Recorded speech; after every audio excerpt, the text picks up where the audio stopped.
Alright, what's going on, everybody? It's Tater Streams here, drinking some Dubby. Link in the description below. We're going to get into the daily dose of YouTube. I'm recording this early because my schedule's changed. Going back to school, doing things. Anyway, thanks for being here. Let's get into the YouTube reacts. My 5,000 euro house is about to get its biggest transformation yet. By the end of this video, this house is going to have a finished facade. And the way to do that is with all of these pink buckets. The guys from Saramati brought their tools, specifically spatulas, to just slap this material on the house. Say goodbye to gray. It's such an interesting texture. And hello to white. Now this may look like I really love this process, series. and I this like isn't watching a very this guy big house. get his house built out in Europe. I'm wondering if it's costed $5,000. Did it just cost $5,000 to get the house? Because like he's had a ton of people like donate and give him money and help him like along the way, which has been really cool. And almost all the guys who work on the house are called Igor. But it's going to take all 8 of these guys pretty much the entire day. Now, technically, this stuff is called Cetacetic Silicone Elastomer Render. But the best way I can describe it is like thick paint with small rocks in it. Can I try? Interesting. Yeah. It's UV resistant, weather resistant, dirt resistant, and impact resistant. I think it's just cool to see how they build houses now, in other Cetacetic, countries. the company that made the product, is the one who orchestrated this entire facade. They covered the cost of all material and labor. They wanted to work together, and I said, use my house as a canvas for your product. And they said, all right, bet. Just as we were making a major breakthrough, there was a bit of an emergency. Yes, my house is still in the middle of nowhere, and it's not easy to get up here. Yeah, so basically, I had to call my neighbors, and they had to pull out the facade guy's van from the ditch. And when they got to the top, it wasn't much easier there either. Yeah, just use the tractor. With that crisis averted, it was time to paint the terraces. Now these And that's all cement that they just took like a grade and like went down the side of it to give the illusion of wood, which is cool. a very specific pattern. We had used plaster to make it look like it was wood. Not my idea. This was all on Cetacetic, and it was brilliant. Makes the terraces warm and homey and doesn't have all of the maintenance that comes with wood. For the final step, it's time to get fancy and add a second color. It was around this point that I actually started to get pretty emotional. I knew it was possible, but for some reason, I never seemed to think we would get this far. Let's see what's behind that scaffolding. But first, do you remember when the house was buried in the woods and you couldn't even see it? Do you remember when we uncovered it? Yeah. Do you remember when we cleared it? Do you remember when we tore it down? Or when we started to build it back up? The house isn't finished. It still doesn't have running water. It only has one working outlet and really one half-finished room.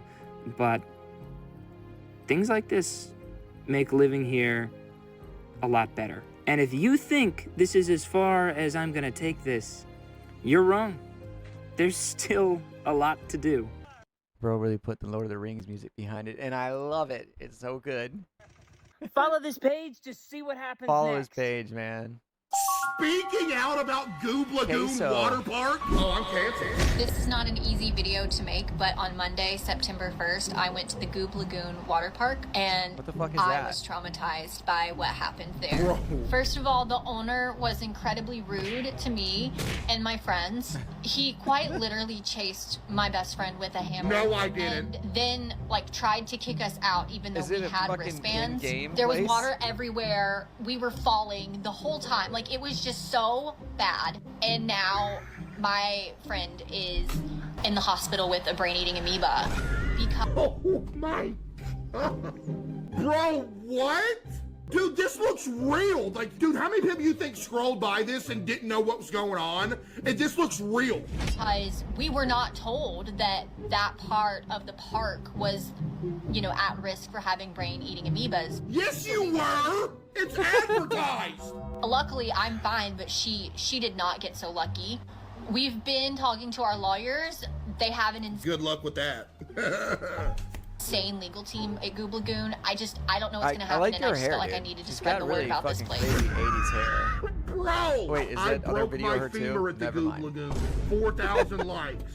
Can you imagine coming across this, not knowing who came? That's exactly what I'm saying.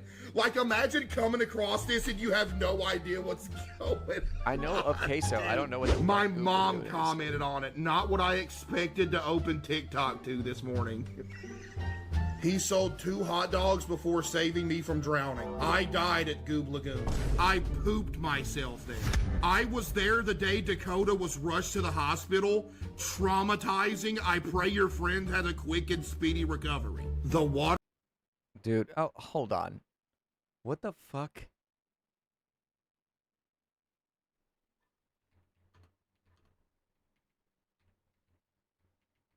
What the fuck is Goob Lagoon?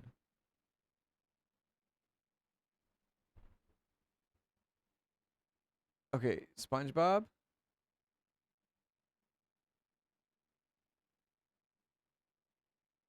Okay, apparently this is not correct. It says SpongeBob. It says it's the lagoon in SpongeBob where SpongeBob rips his pants. I have no idea Water where park the accurate owner's shit mom is. reposted. Please stay safe. I have no idea. Dude, anybody would think this is real. I'm writing from the hospital where I now suffer permanent brain damage because of your actions at the Goob Lagoon. My fiance is helping me write this message as I am no longer able to on my own. Should I not survive, my spirit will remain bound to your water park. SpongeBob is May you Goo forever Lagoon. feel the weight of the Which pain you sounds caused when you bad. pushed me into I'm that not gonna pool. lie. This has gone to, this is defamation, dude. Bro, are you serious? I don't cannot know what have Queso's this. Goob Lagoon I'm canceled. is. I'm gonna have to look canceled, into it. chat. Like, it's over. This is the craziest generation for gaming because we're getting a game that's coming out on the Switch 2, the PS5, and the PS4. That is weird. Because PS4 is like getting like half their shit shut down. Genshin's getting shut down on PS4.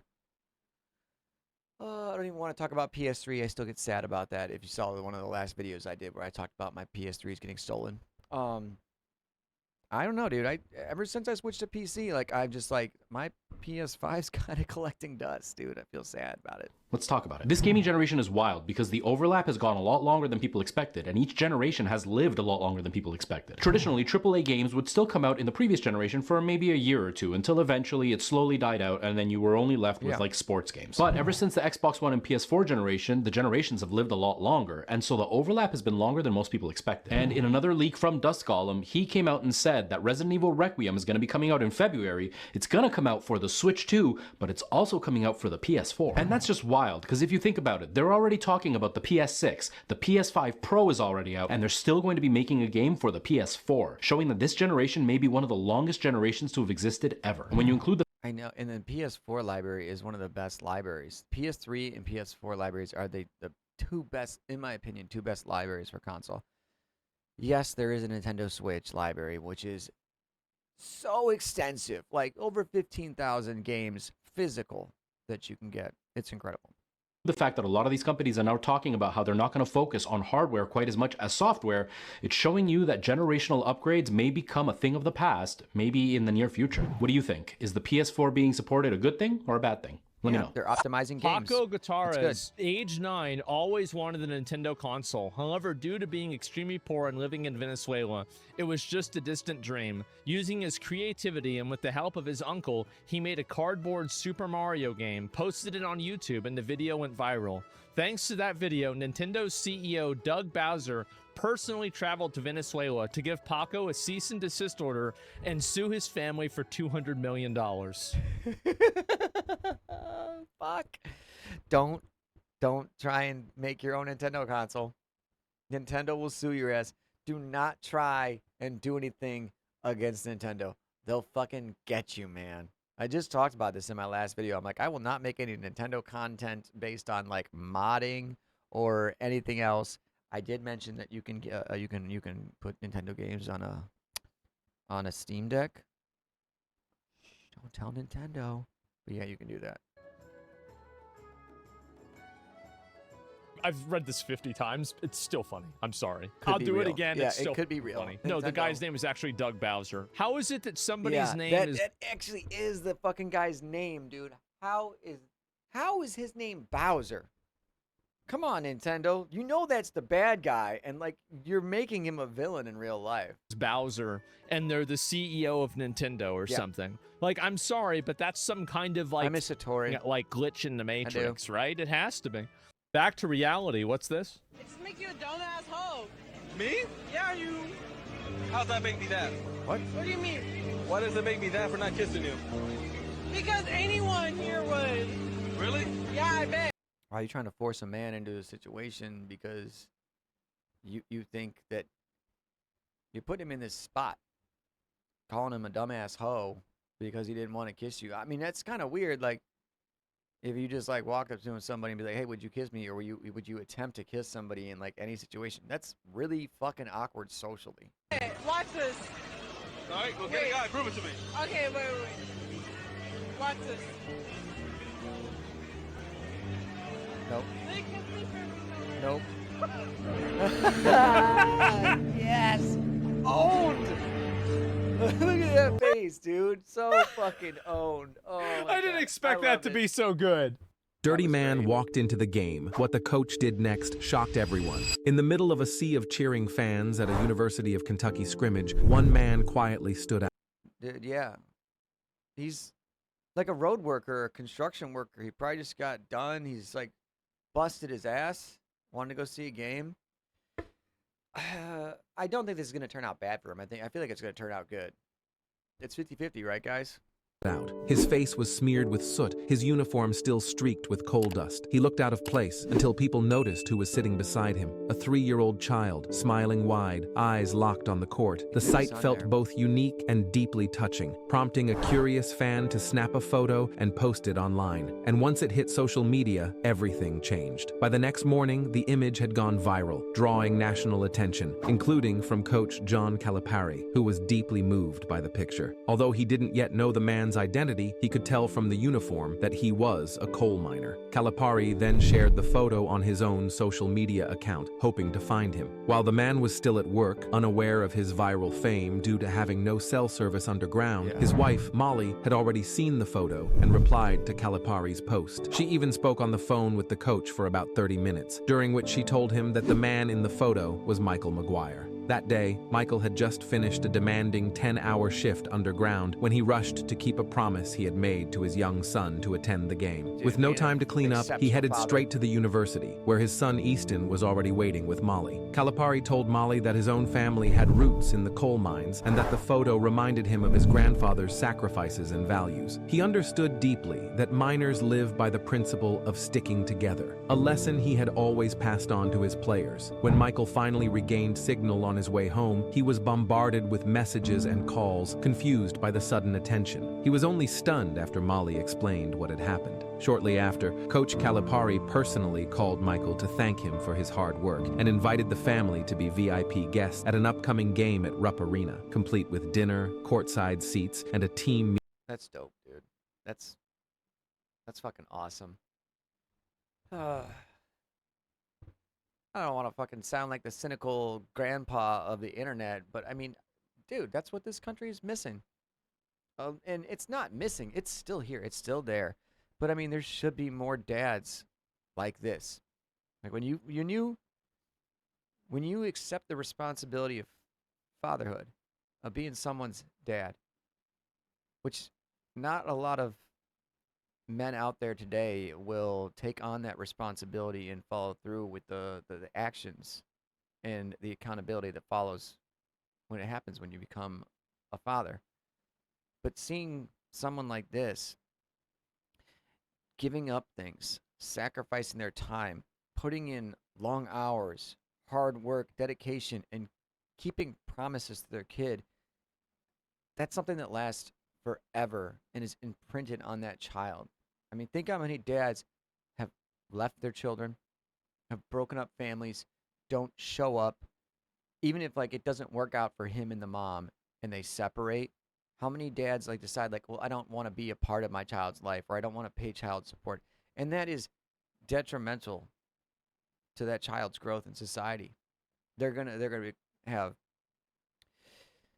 poor social skills because they're not going to be taught certain things from a father that need to be passed down. And I'm not saying a single mother couldn't do that or couldn't provide and whatnot. That's not what I'm saying. I'm just saying like a nuclear family has a much better success rate for their children becoming productive members of society and being more fulfilled in life. than it does for someone whose father has left them, deserted them, you know? So it just, really makes me happy to see this and inspires me for the future. Because, like, one day I'm going to become a dad. And one day I'm going to accept that responsibility that becomes being someone's dad and not just a father or, someone who leaves and is a deadbeat father. Meet and greet. Even the team bus came to pick them up, and that was just the beginning. Later, more offers began pouring in, such as hotel rooms, dinners, even a car. Michael's quiet sacrifice reminded the world what truly matters, keeping your word and loving loud, even when you're covered in coal dust. They keep beating the shit out of Caitlin Clark for no reason. Well, I mean, not for no reason. They're just very jealous. It is shocking how brutal this league is to their superstar. Caitlin Clark is like the sole reason the WNBA's popped off in any capacity recently. Seriously, though, like, I wouldn't have, I don't think a lot of people out there would have even paid attention to the WNBA if it wasn't for Caitlin Clark. It's not just because of her race, dude. It's because she's that damn good. And that's why people are beating up on her, because they're jealous of her God-given ability, dude. When Caitlin Clark was injured, it was a 55% decline in watchers. Damn! It's unbelievable how they treat her just because she's the superstar. She is legitimately the biggest reason the WNBA's grown at all. 100%. Not that part. Clark is like Chris Paul. She starts the drama. It's not all jealousy. That is the craziest cope take that I keep fucking seeing, because you need only open your eyes. Okay, keep like, look at this shit. 10-point lead for the Fever. Midway point, third quarter.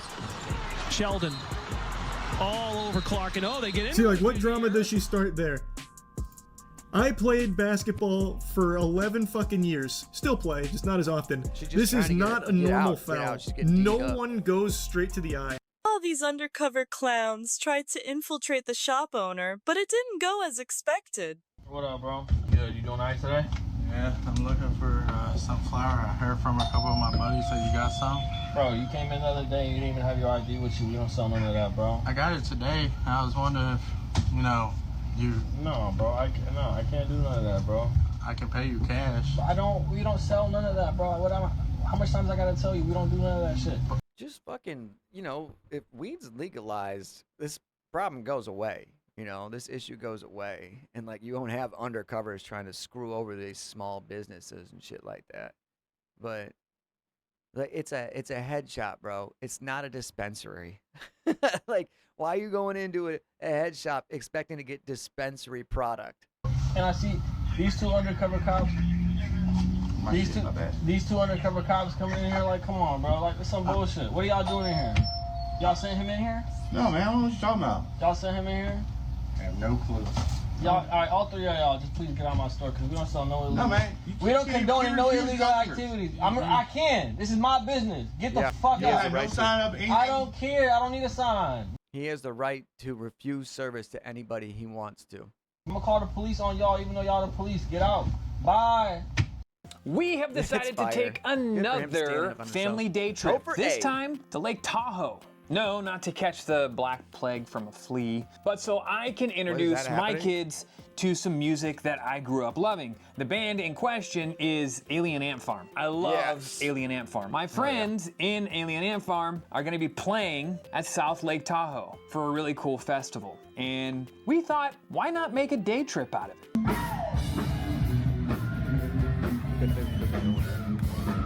Their MJ covers are sick.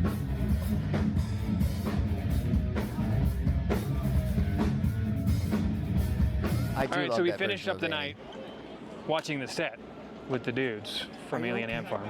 The boys who are hopefully going to go to sleep on the way home. Your kids are just raging. Dude, it's the first time they got to see you guys live. And we got a good report from them too. Yeah. They were both like thumbs. And my 12-year-old is very like all the time. He's like even in these videos. That's my kid. Unless he's gaming, he's like don't want nothing to do with nothing. Their Switches and their iPads are in the car right now. We got like an hour-and-a-half drive home. Anyways, dude, fantastic set. Yeah, thank you for showing up. Thanks for taking your time. Yeah, the kids got to see you guys for the first time. Yeah, glad you came. Glad we got to meet. So, we got to meet finally too. What's the future of tour right now? You guys going on the other side of the country in like a month? Yeah, we got a lot. We got to run with Finger 11. We got to run with Skindred over in Germany.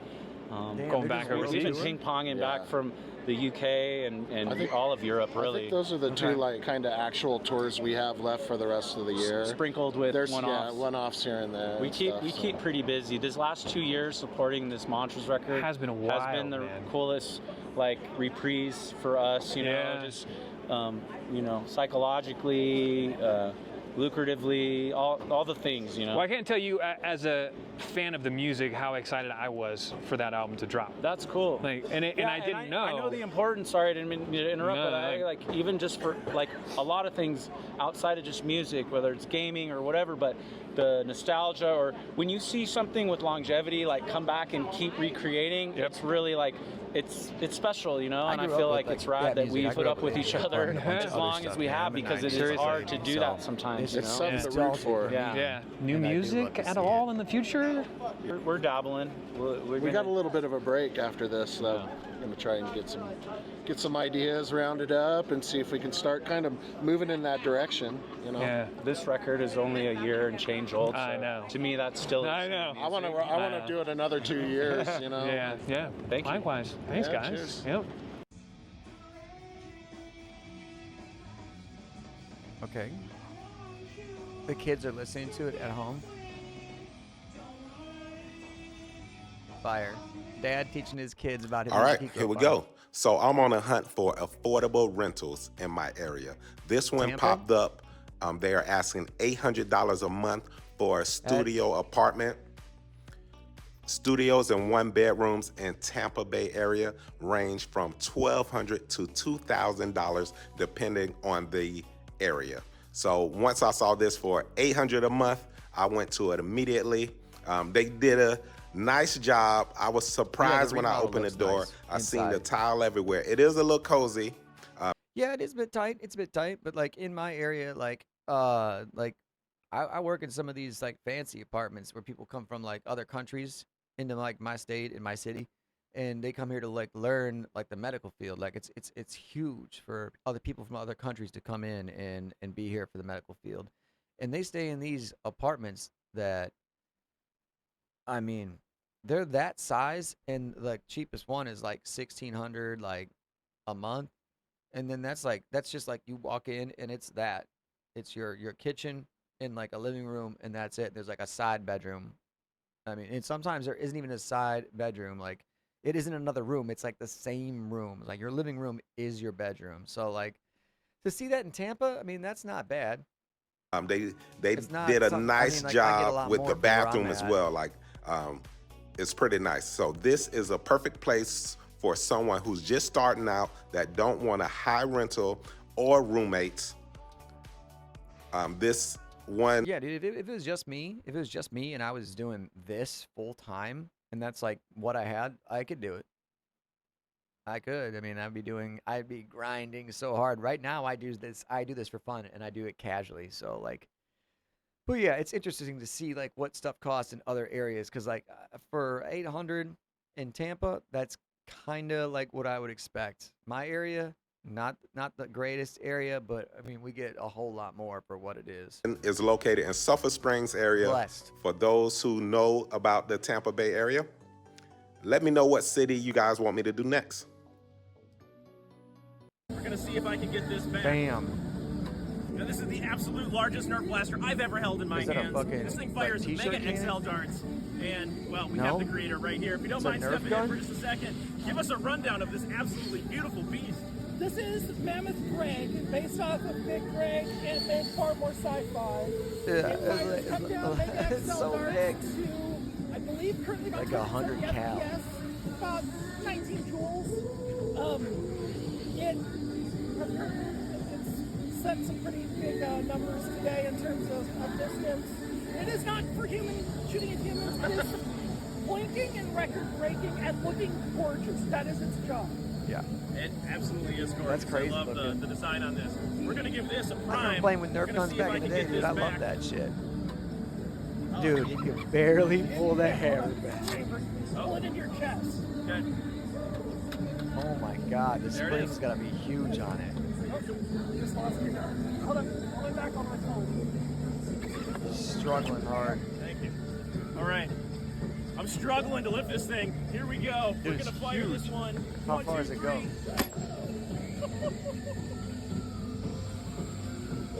Little slow on the camera take, but it went That is fucking beautiful. far on the This football field. for It's a sure. masterpiece. That is sick looking. Oh, another daily dose of YouTube's coming up right there, guys. Watch yourself some more Tater streams. I'd like to thank you guys for coming out and checking out this episode of the Daily Dose of YouTube. We'll be back on Thursday, so get the action then. We'll be streaming some video games on Tuesday, Wednesday, Friday, Saturday at TaterStreams on Kick.com. DUBBY, sponsor of the channel. Get yourself 10% off with my discount code in the description below. Thank you, DUBBY, for sponsoring the channel. I hope you guys have a blessed day and keep yourselves safe. Tater out.